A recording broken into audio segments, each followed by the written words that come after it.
Hello dear students, इस video में बच्चों हम अपनी फैमिली के बारे में पढ़ेंगे कि एक्सटेंडेड फैमिली क्या होती है और फैमिली क्या होती है। तो बच्चों जैसे कि यहाँ पर दिख रहा है कि एक बच्चा है, एक लड़का है और ये उस बच्चे के फादर हैं जो कि डॉक्टर हैं, और यहाँ पर उस बच्चे की मम्मा है और यहाँ पर उसकी छोटी बहन है। तो इस तरह से यहाँ पर अलग अलग व्यक्ति की डिटेल बताई गई है कि इस बॉय का नाम आयुष्मान त्यागी है जो अपनी बातें बता रहा है। एक लड़का है और 9 साल का बच्चा है। ये इसके पापा हैं जो कि एक डॉक्टर हैं, मम्मी उसकी टीचर है और उसकी छोटी बहन है जो कि तान्या, जो कि 6 साल की है। तो इस तरह से उसने अपनी फैमिली के, अपने परिवार के बारे में बताया है। तो अब यहाँ पर हस्बैंड एंड वाइफ क्या होते हैं।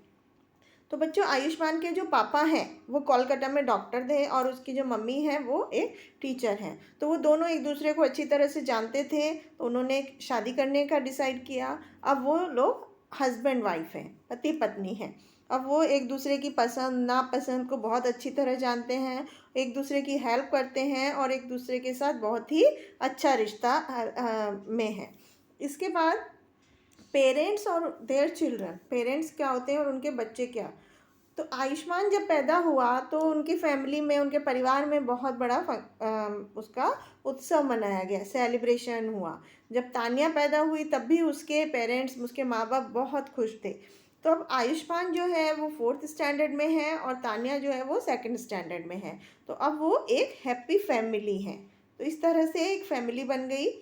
अब फोस्टर पेरेंट्स और एडॉप्टेड चाइल्ड क्या होते हैं। बच्चों आयुष्मान के अंकल हैं डेविड, उनके कोई अपना बच्चा नहीं था, तो वो क्या हुआ, वो ऑर्फनेज, एक अनाथ आश्रम में वो सोनिया से मिले। सोनिया ने अपने पेरेंट्स को, जो उसके रियल पेरेंट्स थे, वो एक एक्सीडेंट में उनकी डेथ हो गई थी। तो इस तरह से डेविड और उसकी पत्नी ने उस बच्ची को, सोनिया को अडॉप्ट करने का डिसाइड किया और उसे वो अपने घर ले आए और अपने बच्चे की तरह उसको पालने लगे। तो इस तरह के पेरेंट्स को फोस्टर पेरेंट्स बोलते हैं। इसके बाद अब हम पढ़ेंगे फैमिलीज़ कितनी तरह की होती हैं। बच्चों फैमिलीज़ जो होती हैं जिसमें पेरेंट्स होते हैं और उनके बच्चे एक साथ रहते हैं, उसको हम न्यूक्लियर फैमिली बोलते हैं, जिसमें सिर्फ पेरेंट्स और उनके बच्चे रहते हैं।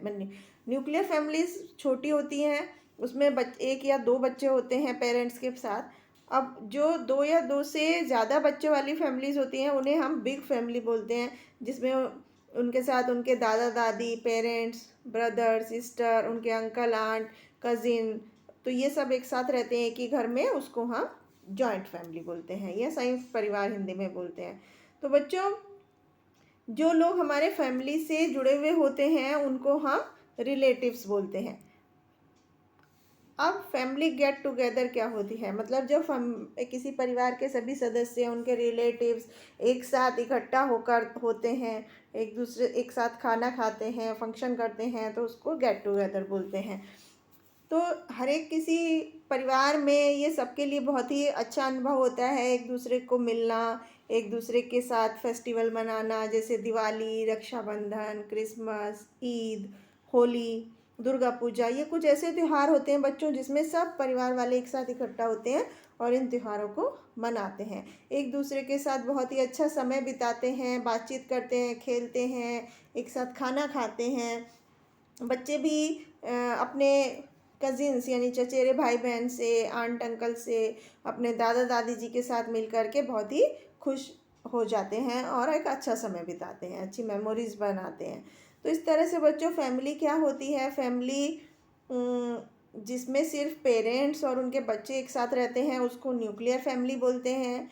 और दो से ज़्यादा बच्चे जिस फैमिली में रहते हैं और उनके ग्रैंड पेरेंट्स, चाचा चाची, कज़िन्स रहते हैं, उसको बिग फैमिली बोलते हैं।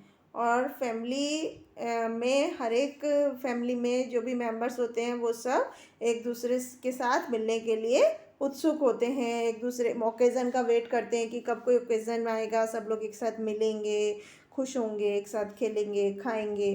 तो ये सब एक फैमिली का बहुत ही अच्छा अनुभव होता है, एक गेट टुगेदर। तो इस तरह से बच्चों ये एक परिवार के बारे में आपको पता चला कि एक फैमिली क्या होती है, न्यूक्लियर फैमिली क्या होती है, जॉइंट फैमिली क्या होती है। तो आई होप आपको समझ में आया होगा। Thank you.